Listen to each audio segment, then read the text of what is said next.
Friends, welcome to study with Khushi. मैं खुशी देवांगन स्वागत करती हूँ आपका अपने चैनल पे। आज का जो हमारा टॉपिक है वो हिंदी का अगला वीडियो लेक्चर कारक के ऊपर होने वाला है। आज हम कारक से रिलेटेड जितने भी कंफ्यूजन है उसे पूरी तरह से क्लियर कर लेंगे। कारक विभक्ति के बारे में पूरे विस्तार से डिटेल से चर्चा करेंगे और कारक विभक्ति से ही हमारे बहुत सारे जो हिंदी व्याकरण के चीज़ें होती है वो जुड़ी हुई होती हैं। तो कारक विभक्ति आपको आनी ही चाहिए। तो आप आज मेरे साथ बोलिएगा, पढ़िएगा, बिल्कुल आपको सारी कारक विभक्तियाँ याद हो जाएंगी और जो भी कंफ्यूजन है वो भी दूर हो जाएगा। तो आप वीडियो को लास्ट तक देखिएगा। अगर वीडियो अच्छा लगेगा तो ज़्यादा से ज़्यादा लोगों तक शेयर भी कीजिएगा ताकि मैं भी मोटिवेट हो सकूँ आप लोगों के बीच हमेशा ऐसे यूजफुल कंटेंट के साथ हाजिर रहने के लिए। और अगर आपको इसका PDF चाहिए तो आप मेरे टेलीग्राम चैनल स्टडी विद खुशी में जाकर भी इसे डाउनलोड कर सकते हैं। तो ठीक है, फिर आज का वीडियो स्टार्ट करते हैं। तो चलिए सबसे पहले देखते हैं कारक क्या होता है। कारक है ना, तो कारक मतलब क्या होता है। देखिए, जो वाक्य में प्रयुक्त संज्ञा है या सर्वनाम है ना, उनका संबंध जो वाक्य के अन्य पद है उससे होता है। उसे दर्शाने वाले जो शब्द हैं उसे ही हम कारक कहते हैं। ठीक है, मतलब वाक्य में जो भी संज्ञा है सर्वनाम है उसका संबंध वाक्य के अन्य पद से जो दर्शाएगा संबंध उसे ही क्या कह रहे हैं हम, कारक कहेंगे। इस प्रकार वाक्य में मौजूद जो चिन्ह का क्रिया को पूर्ण करते हैं, ठीक है, मतलब दर्शा रहे तो समझ में आ रहा है क्रिया पूर्ण हो रही है ना, या उसको पूरा करने में मदद करते हैं, वही चिन्ह क्या है, कारक है। यह चिन्ह वाक्य में संज्ञा और सर्वनाम का संबंध दूसरे वाक्यों से कराते हैं। जैसे सीता ने खाना बनाया, खाना बनाना एक क्रिया है और सीता जो है संज्ञा है ना, कार्य कर रहा है, करता है। तो इसको बीच में किसने दर्शाया, किसने इस जो बीच में है इसका संबंध को जोड़ा, ये है ने, है ना। तो ने जो है कारक विभक्ति है। जैसे गोपाल सुबह ही विद्यालय चला गया, इसमें जो ही है उसने जोड़ के रखा है दोनों पद को, तो ये ही क्या है, ये भी एक कारक चिन्ह है। ठीक है, तो इसे आप याद रखिएगा थोड़ा सा, ये इम्पॉर्टेंट है। ये टेबल आपको एक बार दो बार बोलना है और यही से ही क्वेश्चन आपको देखने को मिलेगा। ठीक है, जैसे मैंने कहा कारक है ना, जो कारक है आप देख पा रहे हैं लाइन से, ये 8 है। इनको कैसे आप याद रखना है आपको, तो मेरे साथ आप बोलते जाइएगा। पहले एक बार सुनिए फिर बोलिएगा, है ना। कर्ता ने कर्म को करण से के द्वारा संप्रदान को के लिए अपादान से संबंध का के की अधिकरण में पर संबोधन है अरे। ठीक है, क्या बोला मैंने, कर्ता ने कर्म को करण से के द्वारा संप्रदान को या फिर के लिए, है ना, अपादान से संबंध का के की अधिकरण में पर संबोधन है अरे। ठीक है, कर्ता ने कर्म को करण से के द्वारा संप्रदान को के लिए अपादान से संबंध का के की अधिकरण में पर संबोधन है अरे। आपने बचपन में भी पढ़ा होगा ये सारी चीज़ें। ठीक है, तो टफ नहीं है। मैंने कहा कर्ता ने यानी कर्म करने वाला है, उसे ही हम कर्ता कह रहे हैं और उसका चिन्ह क्या है, ने। ठीक है, कर्म को यानी काम द्वारा जो प्रभावित होता है, जो कर्म है ना, एक होता है कर्ता, एक क्रिया होता है कर्म, जिस पर क्रिया का फल पड़ता है उसे ही हम कर्म कहते हैं, है ना। तो उस कर्म का जो चिन्ह है वो क्या है भाई, को। ठीक है, कर्म कारक का चिन्ह क्या है, को। करण कारक का चिन्ह क्या है, से या के द्वारा, से या के द्वारा। ठीक है, या मतलब कर्ता जिसके माध्यम से काम करता है उसे ही हम करण कारक कहते हैं। इसमें क्या आएगा, से या फिर के द्वारा जो वर्ड है आपको देखने को मिलेगा। वैसे ही संप्रदान, तो संप्रदान के लिए क्या है, मतलब जिसके लिए कार्य क्रिया की जाती है, जिसके लिए क्रिया की जाती है संप्रदान कहते हैं उसे संप्रदान कारक। और इसका जो चिन्ह है वो क्या है, को या फिर के लिए। अपादान मतलब अलगाव का बोध होता है और इसमें भी से आता है।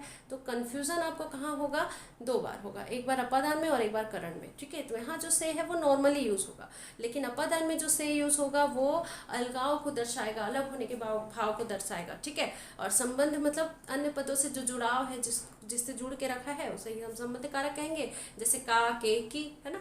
और अधिकरण में क्या होगा, क्रिया का वो आधार होगा। अधिकरण मतलब क्रिया का आधार होगा। इसमें जो विभक्ति है वो क्या है, चिन्ह क्या है, में पर। वैसे ही संबोधन में है अरे। ठीक है, पुकारना या बुलाना इसको कहेंगे। तो ये तो हो गया। अब कारक के जो भेद है वो मुख्य रूप से कितने होते हैं, तो 8 होते हैं। यही पूछेगा जाएगा डायरेक्ट आपसे, कारक के कितने भेद हैं, 8 भेद हैं। हमने स्टार्टिंग में देखा, उसे आप एक बार दो बार बोलिए, वही है और वो ही मोस्ट इंपॉर्टेंट है। इधर आप याद नहीं रखेंगे तो भी चलेगा, लेकिन वो चिन्ह और वो जो ट्रिक मैंने आपको लिख के दिया था वो आपको याद होना ही चाहिए। ठीक है, जैसे कर्ता, कर्ता कारक की विभक्ति ने होती है ना, जिसका प्रयोग वाक्य में भूतकाल के रूप में होता है, ठीक है। और कर्ता कारक के माध्यम से वाक्य में क्रिया के होने का ही पता चलता है, ठीक है।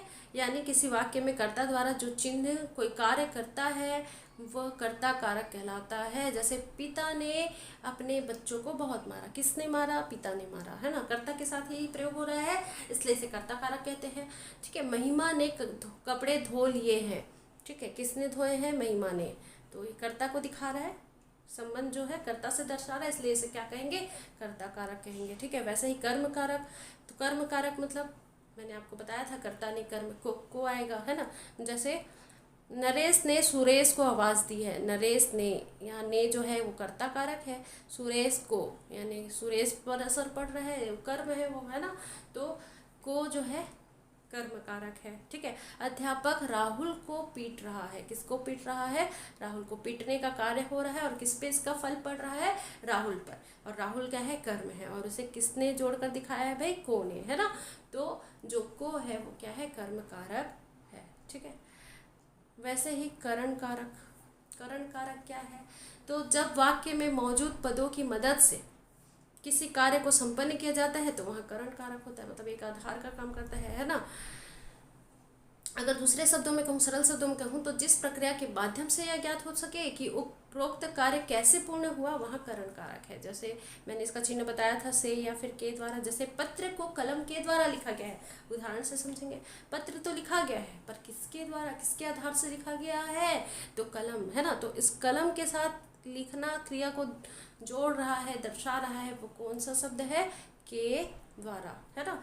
तो से या फिर के द्वारा जो है वो क्या दर्शाता है? करण कारक को दर्शाता है। पत्र को कलम के द्वारा लिखा गया, रानी बाजार से सब्जी खरीद रही है। कहाँ से सब्जी खरीद रही है?